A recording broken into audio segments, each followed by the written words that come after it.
আসসালামু আলাইকুম। আজ পৃথিবীতে মানবতা হারিয়ে গেছে।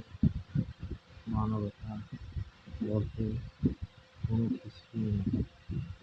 কারণ তোফাজ্জলের মতো ভারসাম্যহীন লোক যেখানে দাবি সেগুলোর হক ফলে খুন হতে পারে, সেখানে মানবতা কোথায় আমরা কিন্তু বুঝতেছি না। কি ওই দাবির ছাত্ররা কি বিবেক শূন্য হয়ে গেছে?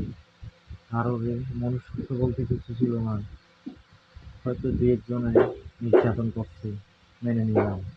আরগুলা কি আরগুলো আরগুলাই কি নির্যাতনের জন্য সহমত পোষণ করলো? কেন করলো এটা? কি ছেলেটা এমন কি দোষ করলো যে মানে হত্যা করতে হবে, হত্যার মতো একটা ঘটনা ঘটাতে হবে? এখানে খুন করার কোনো তো বিষয় নেই। এটা এমন জঘন্য কোনো কাজ করা নাই। মোবাইল চুরির অপবাদ দিয়ে একেবারে পৃথিবী মায়ের মাংস কষে করতেছে। আল্লাহ করোনা নির্যাতনের মাধ্যমে তোফাজ্জল মারা হয়েছে। কষ্ট লাগে, খুব দেখে তোফাজ্জলকে দেখে খুব কষ্ট লাগে, খুব মায়া লাগে।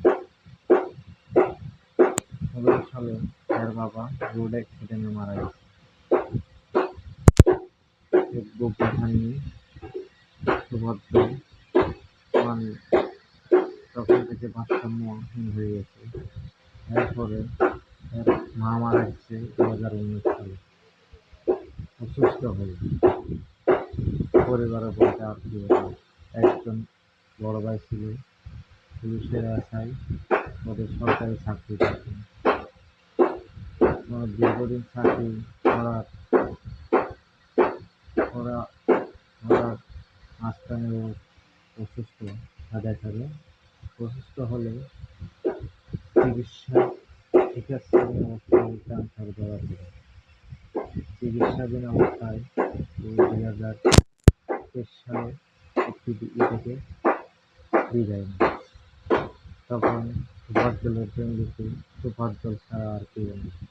এমন একজন ভারসাম্যহীন লোককে কীভাবে হত্যা করলো এরা, আমার আমাদের মাথায় আসতেছে না। একজন ভারসাম্যহীন লোক, তাদের ছাত্ররা চিনতে পারলো না, বুঝতে পারলো না, বোঝার চেষ্টাই করা হয়। বাধ্য হয়ে এভাবে নির্যাতন করলো। আল্লাহ আবরার ফাহাদের চেয়ে কঠিনভাবে নির্যাতন করে এদের মারা হয়েছে, হত্যা করা হয়েছে।